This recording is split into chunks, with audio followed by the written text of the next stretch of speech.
сабағымыздың мақсаты робототехника туралы негізгі ұғымдарды білу және даму тарихымен танысу.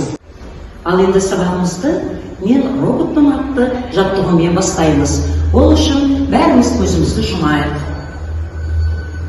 Көз алдарына елестетіңдерші, сен қандай роботсың? Сен адамдарға қалай көмектесіп жүрсің? Сен қандай адамдарға көмектескің келеді? Және саған не қуаныш сыйлайды? Балалар, көз алдымызға елестеттік пе? Ал олай болса жауап берейік. Ал Нұр, айта қойшы, сен қандай роботсың? Мен мұғалімдерге естімей жетсем, колледж роботы. Өте жақсы. Ал Динара, ал сен қандай роботсың? Мен суық темірден жасалған ақылды адамдарға көмектесуші роботпын. Өте жақсы, отыра ғой. Ал Айтолқын, айта қойшы, сен робот ретінде қандай қабілетің бар? Менің робот ретінде, яғни мен тестік жұмыстарды тез тексере аламын, және де 1 минутта 200 сөз оқи аламын, және де тез жүре аламын, тез ақпараттарды өзіме қабылдай аламын. Өте жақсы, отыра ғой. Міне, балалар, бәріміз өзімізді робот ретінде сезіндік. Олай болса, өткен сабақта мен сендерге алдын ала тапсырма бергенмін, және де үй тапсырмасы осы роботтың негізгі ұғымдарын білу деді. Олай болса, қазір мен сендерге карточка беремін, соған жауап берулерің керек. Міне сен шағын ғана денесі миы бүкіл жүйесі. Бұл бізде микроконтроллер. Балалар, келісесіңдер ме? Міне бір батарея. Ал отыра қой. Менсіз робот қозғалмайды, тәртіптің іс орындалмайды, жол көрсетсем қате тапсам, жөндеймін, бұйрық жасаймын. Бұл бағдарлама деп ойлаймын. Аружанға да міне бір балл. Көз емес, бірақ көреді, қараңғыда да сезеді, айналаны байқайды, ақпаратты айтады. Бұның жауабы менің ойымша сенсің. Жауабыңа саған бір батарея. Мен болмаса қозғала алмайсың, қоссаң мені тоқтай алмайсың. Күш қуатты көзімен темірге жан беремін. Менің ойымша батарея. Жауабына міне бір батарея. Балалар, мен сіздерге ұялы телефондарыңызға сілтеме жібердім. Ол сілтемеде үй тапсырмасын тексеру үшін Ленин атыста сөз жұмбақ бар. Ал бәріміз шешеміз.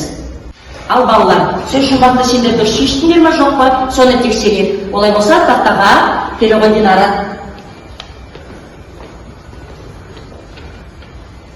Бірінші оқи ғой. Роботтың қозғалуын қамтамасыз ететін негізгі бөлшек. Бұл мотор. Дұрыс па екен?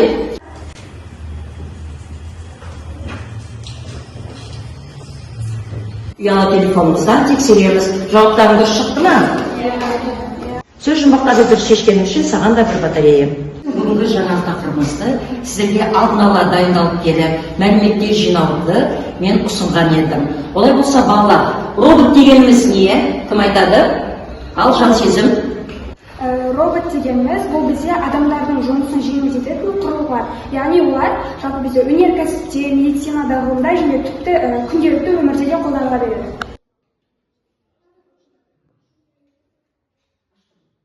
Роботтар тарихына келетін болсақ, ежелгі дәуірлерде адамдар автоматтандырылған құрылғылар жасауға әуестенген. Және де біздің заманымызға дейінгі 3-ші ғасырда грек ғалымы Ктесибий су сағаттарын және автоматты құрылғыларды ойлап тапқан. Ал 20-ші ғасырда Ganymede атты алғашқы өнеркәсіптік робот 1954 жылы пайда болды. Осы ең бірінші адам тәрізді робот туралы қазір бізге Дилара түсіндіріп береді. Ең бірінші адам тәрізді робот 1939 жылы ақш-та Westinghouse компаниясы электро атты алғашқы адам кейпіндегі роботты жасап шығарған. Және де осы электро сөйлей алатын, толық қозғалып алатын, және де тіпті темекі шегіп ән тыңдайтын сияқты көріністер жасайтын. Роботтың аты неге София деп ойлайсыңдар? Өйткені София деген сөз даналық дегенді білдіреді.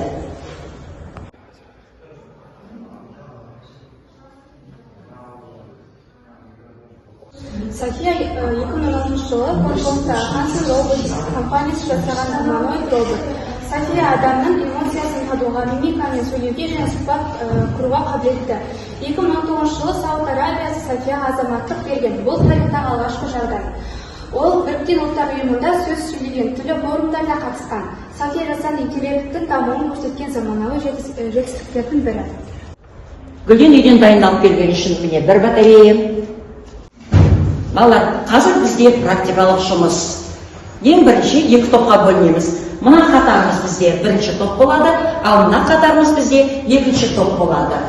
Бірінші топқа Scratch бағдарламасын қолданып отырып, сіздер міне бірінші топ роботпенен динозаврдың қозғалысын және де роботтың динозаврды атып жатқанын сіздер бағдарламамен жасап көрсетулеріңіз керек.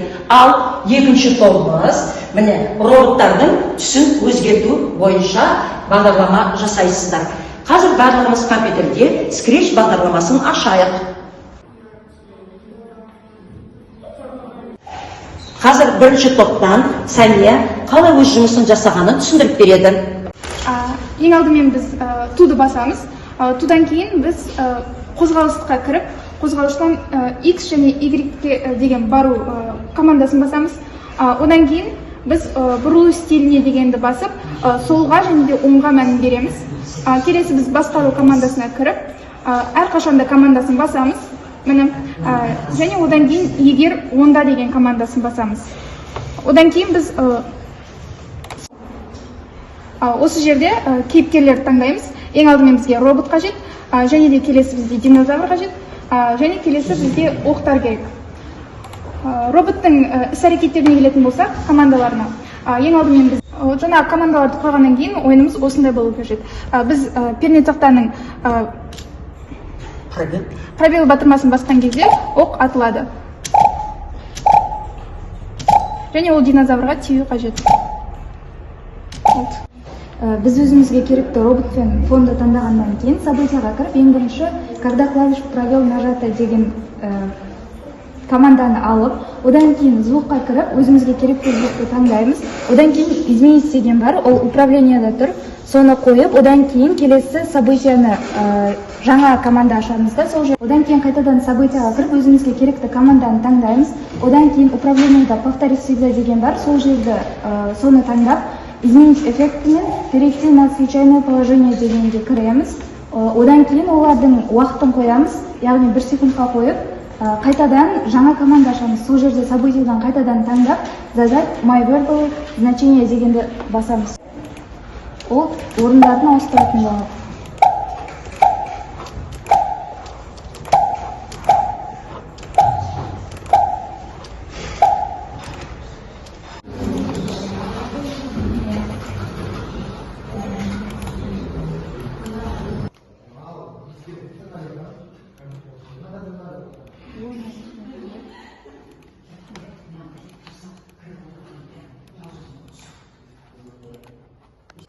Бүгінгі сабағымызда бірінші топ Scratch бағдарламасын қолдана отырып, барлығыңыздар жұмысты жақсы жасадыңыздар.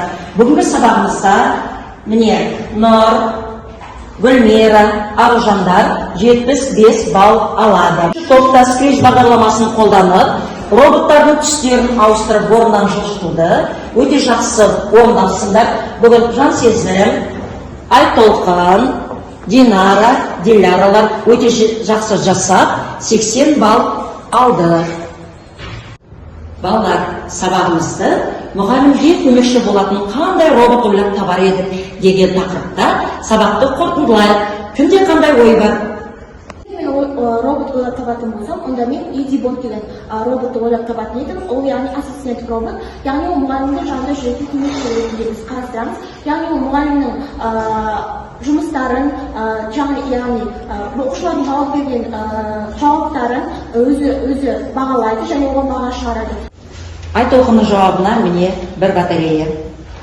Мұғалімге көмекші болатын робот идеясы бұл мұғалімдердің жұмыстарын жеңілдетіп, оқушылармен байланыс орнатуда және де құжаттармен жұмыс істеуде өте тиімді деп санаймын. Бүгінгі сабақ мен үшін өте қызықты әрі ерекше болды, себебі роботтар өміріміздің маңызды бөлігі болып табылады. Динараның жауабына бір батарея. Үйге тапсырма, ол түрлі материалдарды пайдалана отырып, қағаз, темір болсын, ағаш болсын, осындай түрлі материалдарды пайдалана отырып, өздеріңіздің роботтарыңызды құрастырып келесіздер. Осымен сабағымыз аяқталды. Сау болыңыздар.